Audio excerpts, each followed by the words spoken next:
Well, good morning, and hope you're having a great day there. It's about 4:55 a.m., and that's getting to be my typical get moving, have coffee time, and my extra large coffee. Getting ready to go to dialysis. It takes me about 14 minutes to drive to the next town, and I'll just keep some things anonymous. I'm in Oregon, and my name's Scott, and I've been on dialysis since February, and I'm going to share some of the basics and how that's going for me. Maybe I can give you some good information, and it'll help you in your journey with kidney disease. Um, I do have a genetic kidney disease, PKD, which stands for polycystic kidney disease. Um, that's genetic, and probably half of my siblings have had this, and generally produces hypertension, and that's something I've been trying to control for the last 20 years. Um, Generally, my blood pressure is running higher than what they consider normal, and that's a factor you could stress on, you could keep worrying about, and induce yet higher blood pressure. And you have to be careful because I've been prescribed um, just about everything, and some of those medications are pretty much deadly. And I actually ended up with extreme swelling. My feet were so swollen, I couldn't recognize my own feet. I could hardly get flip flops on at that point in the morning. And I checked my blood pressure, and it was about 228 over 125. Um, I was probably at high risk, and that was with a myriad of medications. And so at that point, I wasn't going to a doctor regularly here in Oregon, but I just changed my medication back to the old medication, and that has been a little easier to deal with. Um, but that is an issue, and it's I think they overemphasize that. Um, I've had other complications, but I won't dwell on that.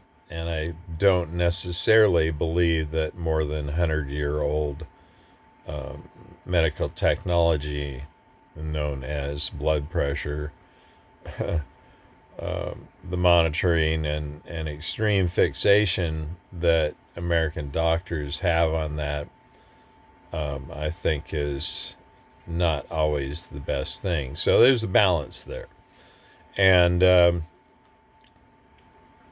I will probably include the other video when I'm at the dialysis clinic. I'm have changed schedules. Originally, I started out on going in the um, late afternoon, and I'd get out of there as nighttime, and so gradually I worked up. And what the heck, I wake up at 4 a.m. Since I was in the hospital. They pretty well conditioned me to getting poked at about 4:30 a.m.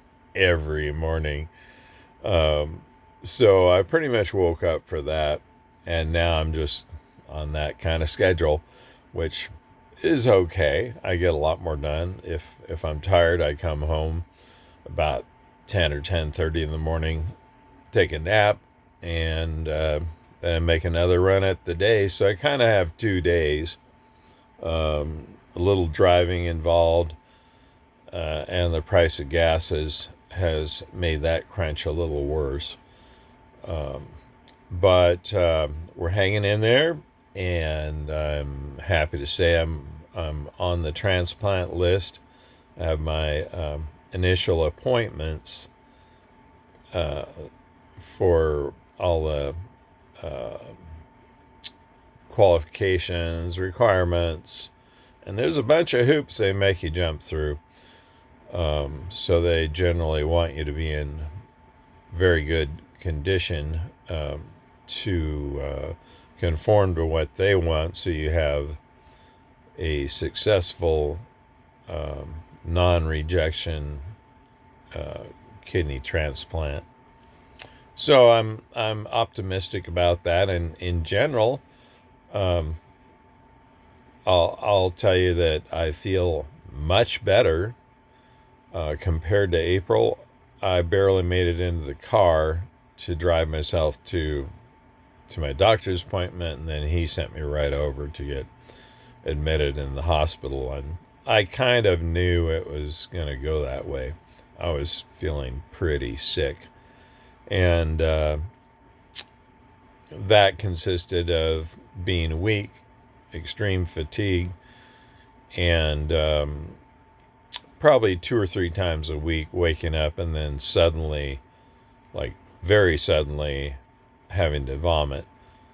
So that was definitely a sign. And my weight loss was extreme.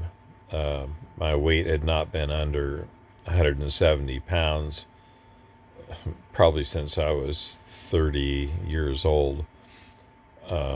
So at 135 pounds, I was getting weak and frail and just was not myself.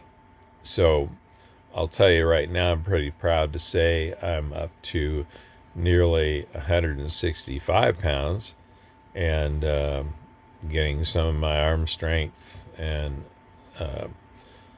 bulk muscle back on me.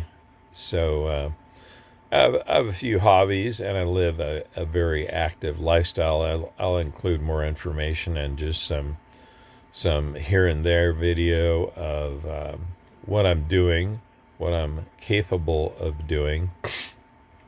And I don't really admit not being capable.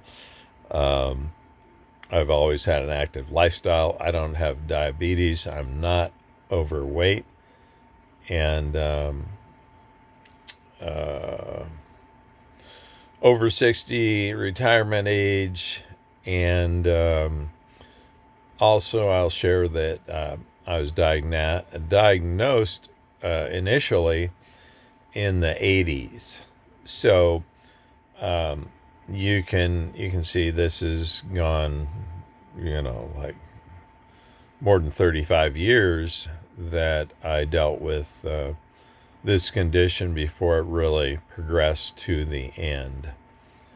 And so I'll keep this kind of short. I like to do YouTube videos that are 8 to about 15 minutes tops to maintain people's interest.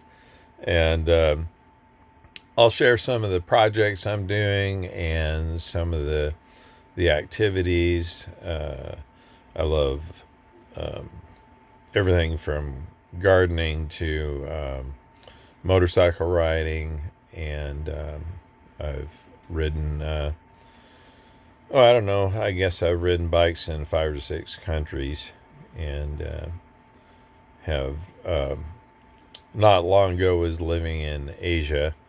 So just just the fact I'm still alive is something to be grateful and thankful for.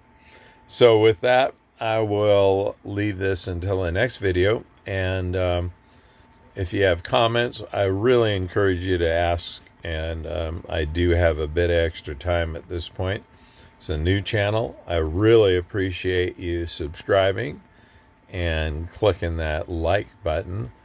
So cheers, have an excellent day, and keep smiling.